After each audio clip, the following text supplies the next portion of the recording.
प्रेम प्रेम एक ऐसा अनुभव है जिसे दुनिया में सबसे ऊपर रखा जाता है। या आप जानते होंगे कि जब भी प्रेम की बात होती है तो राधा कृष्ण का नाम अवश्य लिया जाता है। कहते हैं कि राधा रानी और श्री कृष्ण की तरह किसी ने न तो प्रेम किया है और न ही कोई कर सकेगा। राधा कृष्ण का प्रेम परिशुद्ध प्रेम था। यह भी माना जाता है कि राधा और कृष्ण दोनों एक ही थे। जब भी राधा का नाम लिया जाता है तो कृष्ण जी का नाम भी लिया जाता है। राधा के बिना कृष्ण नहीं और कृष्ण के बिना राधा नहीं। दोस्तों, क्या आप जानते हैं कि राधा रानी को एक स्वप्न आया था जिसके बाद श्री कृष्ण ने द्वारिका बनाई जो कि समुद्र से निकली थी, क्योंकि राधा रानी की हर इच्छा को श्री कृष्ण पूरा किया करते थे। राधा रानी के सपने को कृष्ण ने सत्य किया था। जब द्वारिका बनकर तैयार हो गई तो राधा रानी श्री कृष्ण से मिलने द्वारिका भी गई थी। और जब सालों बाद कृष्ण ने राधा को देखा तो काफी प्रसन्न हो गए थे और ऐसे में राधा कृष्ण के महल में रहने लगी थी। इसके काफी दिनों के बाद कृष्ण जी के महल में राधा जी को ऐसा लगने लगा कि वह आकर्षण से पहले की तरह मन से जुड़ी हुई नहीं है। यानी कि कृष्ण और राधा के बीच में पहले जो लगाव था वो बाद में कम हो जा रहा है। ऐसे में राधा ने कृष्ण को बिना बताए ही कृष्ण का महल छोड़ने का निर्णय ले लिया था। श्री राधा को लगता है कि कृष्ण से दूर होकर उनके मन से वो जुड़ सकती हैं, क्योंकि राधा जिस कृष्ण के स्वरूप से प्रेम करती थी वो स्वरूप प्रत्यक्ष नहीं था। जब राधा के जीवन के कुछ क्षण रह गए थे तब भगवान श्री कृष्ण ने राधा जी की जीवन की आखिरी इच्छा पूछी, जिसके उत्तर में राधा ने कहा कि वह आपको बांसुरी बजाते हुए देखना चाहती है। जैसे ही श्री कृष्ण ने बांसुरी को बजाना आरंभ किया तो राधा कृष्ण की बांसुरी की धुन सुनते सुनते अपने देह को त्याग देती हैं। तो दोस्तों, इस तरह से राधा की मृत्यु हुई थी। चलिए अब ये जानते हैं कि श्री कृष्ण ने अपनी बांसुरी क्यों तोड़ दी। शास्त्रों में कहा जाता है कि नारायण ने जब श्री कृष्ण के रूप में द्वापर युग में जन्म लिया था, उस युग में राधा रानी के रूप में मां लक्ष्मी का भी जन्म हुआ था ताकि उनके साथ वह मृत्यु लोक में रहें। राधा रानी को श्राप मिला था कि वह 100 वर्ष तक कृष्ण को भूली रहेंगी और मृत्यु लोक में रहेंगे। श्री कृष्ण के लिए राधा के बाद बांसुरी सबसे महत्वपूर्ण थी। राधा रानी बांसुरी को अपनी सौतन भी कहती थी। श्री कृष्ण की मधुर बांसुरी की धुन सुन सिर्फ राधा ही नहीं बल्कि सभी गोपियां दौड़ी चली आती थी। यही नहीं, श्री कृष्ण की बांसुरी पर तो मथुरा वृंदावन की सारी गैयां दौड़ी चली आती थी।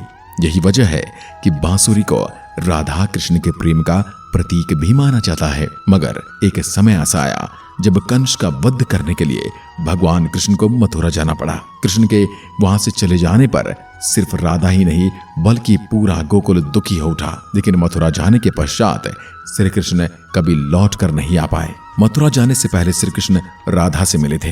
राधा कृष्ण के मन में चल रही हर गतिविधि को जानती थी। राधा को फिर से लौटने का वचन देकर श्री कृष्ण उनसे दूर चले गए। कृष्ण राधा को ये वचन देकर गए थे कि वो वापस आएंगे, लेकिन कृष्ण राधा के पास वापस नहीं आए। उनका विवाह भी रुक्मणी से हुआ।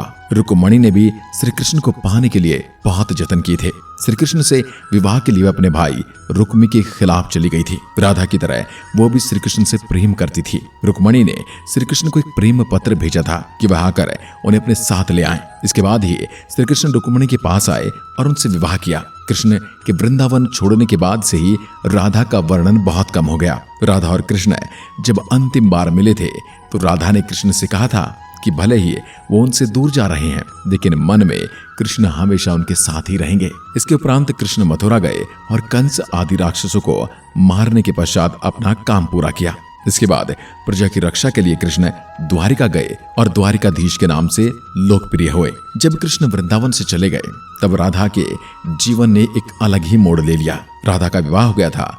राधा ने अपने दाम्पत्य जीवन के सारे नियम निभाए, लेकिन उनका मन तब भी श्री कृष्ण के लिए समर्पित था। राधा ने पत्नी के तौर पर अपने सारे कर्तव्य पूरे किए। दूसरी ओर श्री कृष्ण ने अपने दैवीय कर्तव्य निभाए।